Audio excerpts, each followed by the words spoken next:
위기를 좀 북미 관계라든가 또 북중 관계 넘어와서 얘기해 볼까요?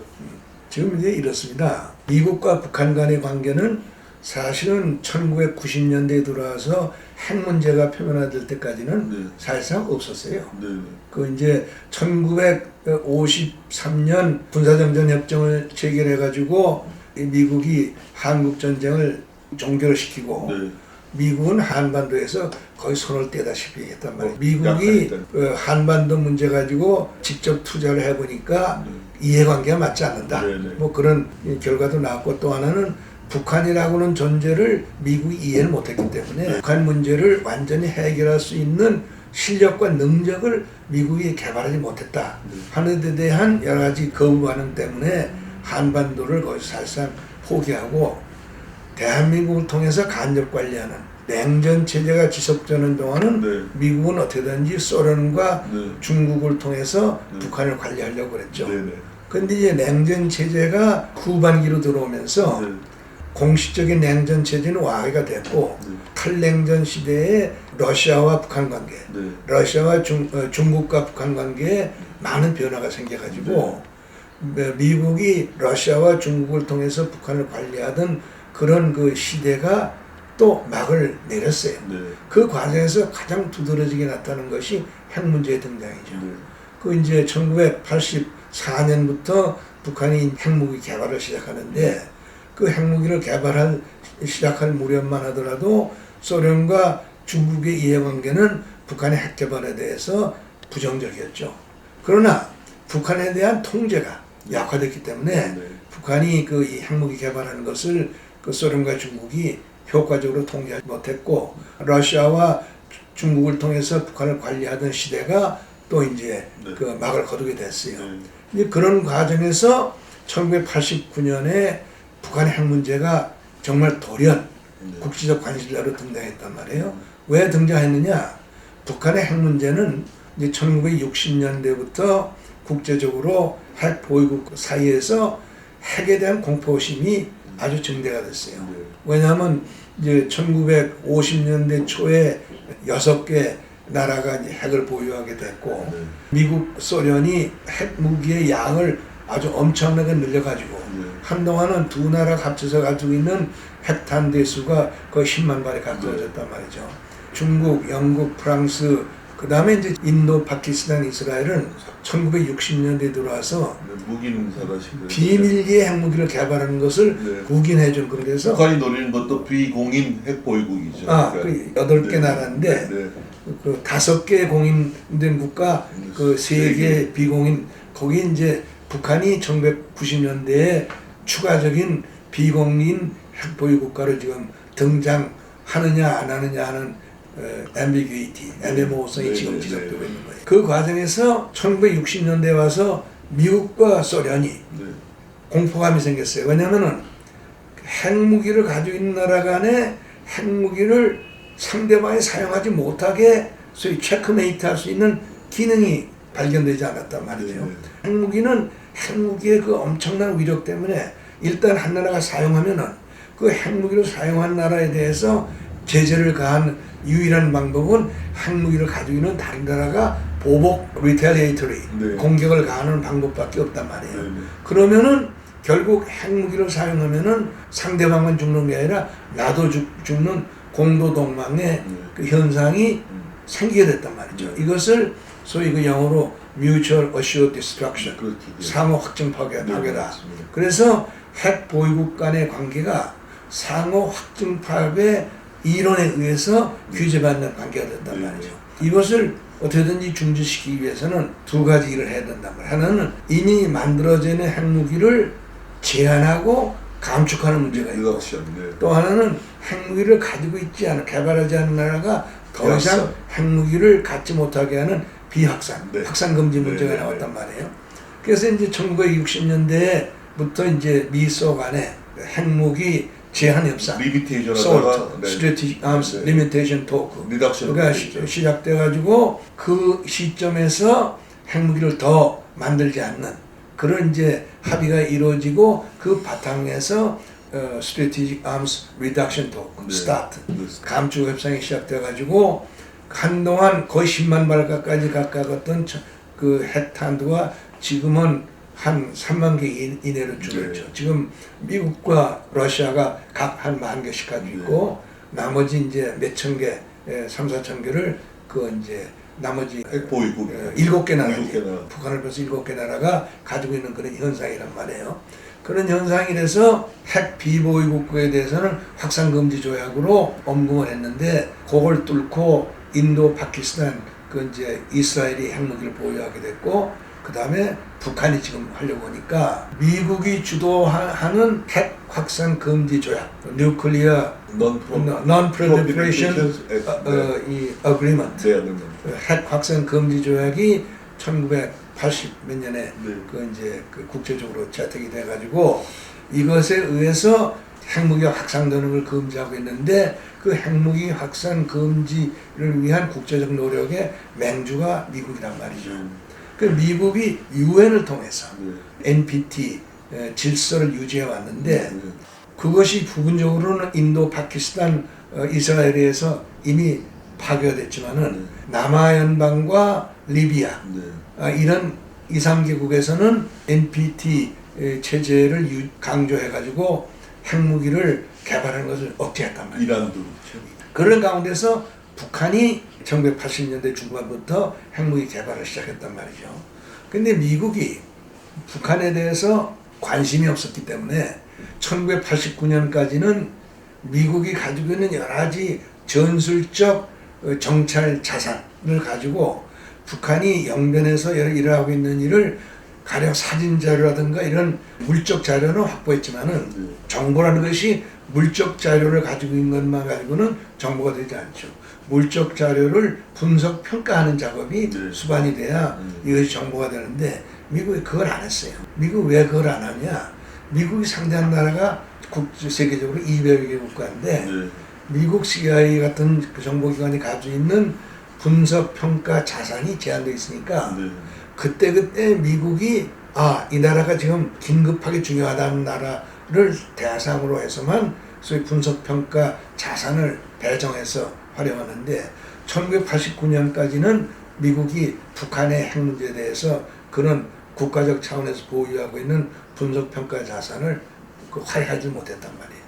근데 1989년 10월 달에 프랑스의 상업위성이 영변에 아주 정밀 사진을 촬영해가지고 핵활동이 움직일 수 없는 사실인 것으로 증명하는 사진을 미국이 깜짝 놀라가지고 89년 겨울에 CIA 안에 분석팀을 만들어가지고 이거를 분석해보니까 이게 큰일 날 정도에 와 있으니까 90년 9월 달에 우리가 남북 그 고위급 회담을 하고 있는데 그 당시에 그 미 국무성의 군축국장을 하던 레이만 이라는 사람이 한국에 와가지고 노태우 대통령한테 이 문제를 우리가 미국이 굉장히 중요하게 다루고 있으니까 남북 고위급 회담에서 다뤄달라 하는 특청을 했고 사실은 이제 노태우 대통령 입장에서도 핵 문제가 골치 아픈 문제가 되어 있는 것이 그때까지는 미국이 전 세계 여러 나라에 소위 그 전술 핵무기를 배배하고 있었단 말이죠.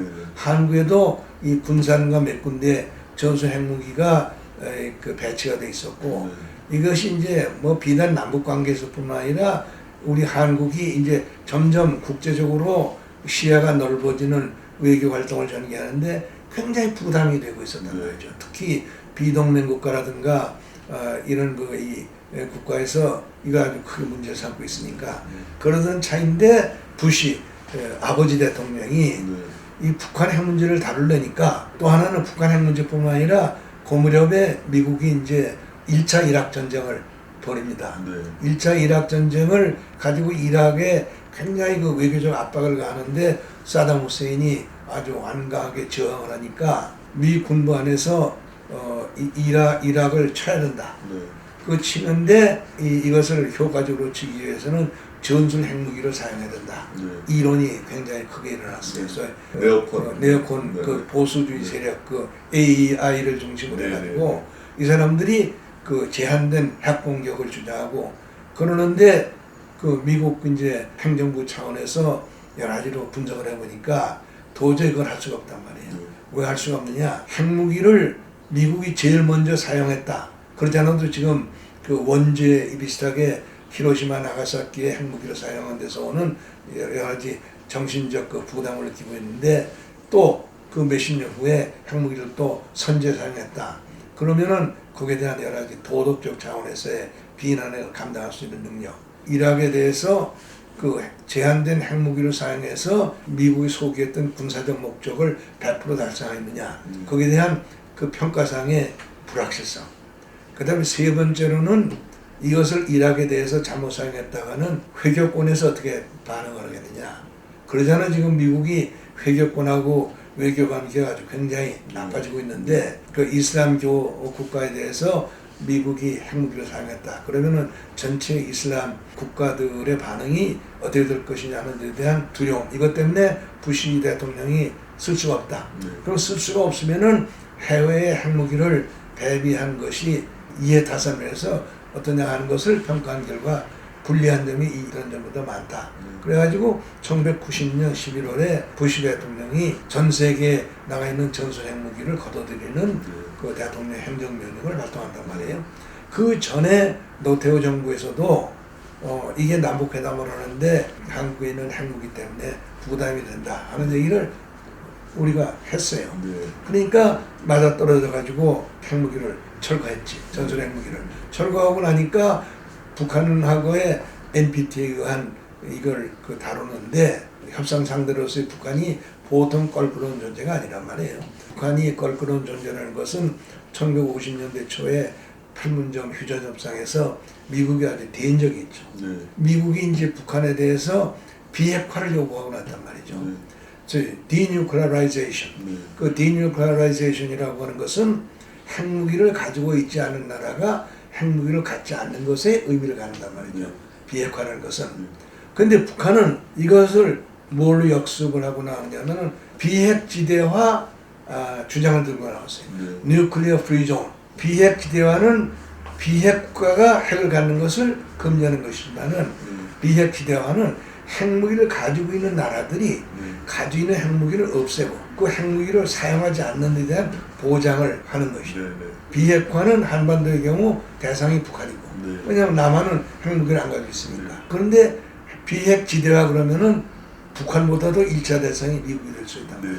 미국은 물론 전술 핵무기를 가지고 있는 것을 가지고 나왔다 그러지만은 가지고 나가 있는지 안 가지고 나가 있는지를 검증해야 된다.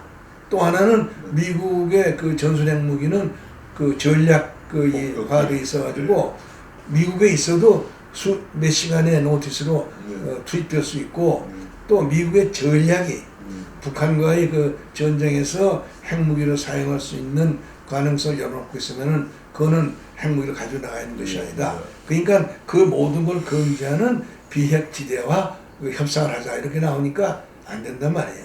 북한하고의 핵협상이 난항을 거듭하기 시작하는 것이죠. 그런 상태가 지속이 되니까 미국 안에서는 여러 가지 그 논의가 풍발했어요. 어떻게 해야 되느냐 하는 걸 가지고 그 제안도 했고 또 이제 1994년인가 그 빌 클린턴 대통령 때는 페리 국방부 장관이 페리 보고서를 내고 그 전에 북한과의 전쟁 상태에 대비하는 컨틴전시 밀리터리 그 소위 디플로이먼트 플랜을 그 1994년 6월달에 그 백악관 안보회의에 상정하는 지경까지 가 있었단 말이에요. 그래서 사람들이 전쟁 일보 직전이다 이런 그 위기감이 조성하고 그랬는데 공교롭게 바로 그 순간에 지미 카터 전 대통령이 평양을 방문해가지고 김일성이하고 대동강에서 선상회담을 하는 과정에서 두 가지 합의를 만들면서 하나는 남한의 그 이 김영삼 대통령하고 정상회담을 한다는 것. 또 하나는 북한이 절대로 핵무기를 선제 사용을 안 한다. 그게 94년 봄이죠. 94년 6월 18일에 그날. 그래가지고 그 바로 백악관에서 문제 안보 회의가 열리는 그 시간에 그 카터 대통령이 서울에 나와가지고 그 청와대에서 김영삼 대통령하고 회담을 한 도중에 그 김영삼 대통령한테 김일성이하고 한 얘기를 하면서 백악관에 전화 좀 하게 해달라. 그래가지고 거기서 백악관에 전화를 해가지고 그 클린턴 대통령하고 통화는 못했지만은 그 백악관 관리들한테 김일성이 하고 좀 이런 얘기를 했으니까 미국이 북한에 대해서 군사적 어떤 조치를 취하는 것을 백지화해달라. 네. 그래서 그게 백지화된 거예요. 네. 백지화되고 그래서 군사동원 대세가 해제가 되고 이제 그러긴 했는데 그 뒤로도 소위 미국과 북한 간에 죽었지 않습니까? 아니 그렇지. 네. 그 이제 7월 5일 날 네. 그 김일성이 죽어가지고 남북 정상회담도 네, 날아가고 그러는 동안에 그래도 미국과 북한 간에는 제네바 회담이 열려가지고 네. 제네바 어그리 프레임워크 기본 합의서라는 것이 94년 10월 달에 합의가 돼가지고 북한 문제, 핵 문제를 다룬다는 틀이 생겨나가지고 한동안 미북 쌍무 또는 미북 중국 그 3자 그러다가 6자 회담까지 갔단 말이죠. 네. 6자 회담까지 가서 외교적 방법을 통해서 해결하는 노력이 이제 한동안 계속이 됐는데 결국은 어디 가서 걸렸냐 비핵이냐 비핵지대화냐 네. 하는 문제에 걸려가지고 뉴클리어레이션이냐 뉴클리어 프리존이냐 하는 문제에 걸려가지고 합의가 안 되니까 오바마 정부 때 와가지고 오바마 정부 1기 때까지는 그런 상태가 계속 6자 회담에 매달려 있다가 2기에 들어와가지고 안 되겠다 싶으니까 그때 등장한 것이 스트래티직 베이전 네. 전략적 인내라고 그래서 네. 뭐냐 북한의 핵무기를 어떤 방법으로도 해결을 할 수 있는 직접적인 방법이 없으니까 북한을 고립을 시켜가지고 북한을 말려서 죽이면은 네. 북한이 고사되면은 핵 문제가 자동적으로 해결될 것이 아니냐. 네. 그래서 북한 정권을 고사시키는 네. 그런 어떤 정책을 시작한 거예요. 네. 그래가지고 이제 2017년에 16년 대선 때 트럼프하고 저 힐러리 클린턴하고 대결해서 트럼프가 이제 이기잖아요. 네. 근데 사실 트럼프라는 사람은 정치 제도권에 들어와서 정치를 해본 사람이 아니고 네. 외교는 더 많을 것 없이 네. 아마추어 중에 아마추어죠. 네. 그래가지고 이 사람이 한 10년 동안 대통령 나가기 위한 준비를 하는 동안에 몇 권의 책을 쓴 게 있어요. 네. 제일 먼저 쓴 게 1984년인가 쓴 Arts of the Deal, 협상의 기술. 협상의 기술이라는 네. 것이고 그 뒤에 이제 또 한 권을 쓰고 네. 또 세 권을 이제 중요한 거 썼는데 나도 이제 트럼프가 요란하게 하니까 그 책을 입수해서 봤는데 굉장히 아무튼 비전문적인 얘기를 하는 거예요. 뭐냐면은 이 미국하고 다른 나라 사이에 생겨나는 외교적 분규나 문제는 이것이 결국은 협상의 기법으로 흥정을 통해서 해결할 수 있는 것인데 미국 정치인들이 흥정을 택하지 않고 무력이나 기타 여러 가지 다른 방법을 채택해서 실패했다. 자기는 흥정을 통해서 이거를 단시일 내에 해결하겠다. 어떻게 해결하느냐? 간단하다. 그 북한에 지금 생명줄을 라이프라인을 주고 있는 게 중국이다. 네. 중국을 설득해서 중국으로 하여금 북한의 목을 죄게 하면은 간단히 해결된다. 이것이 The Art of the Deal에 나오는 그 요지라고요. 네. 이걸 가지고 이제 대통령이 돼가지고 거기에 보면은 자기가 대통령이 되면은 흥정의 달인을 국무장관을 시켜가지고 네. 그렇게 하겠다. 그래가지고 등장한 게 그 모빌 엑손 모빌의 회장을 하던 국무장관을 시켰고 초대 국무장을 시켰고 그래가지고 이제 이 중국을 가지고 놀기 시작을 했어요.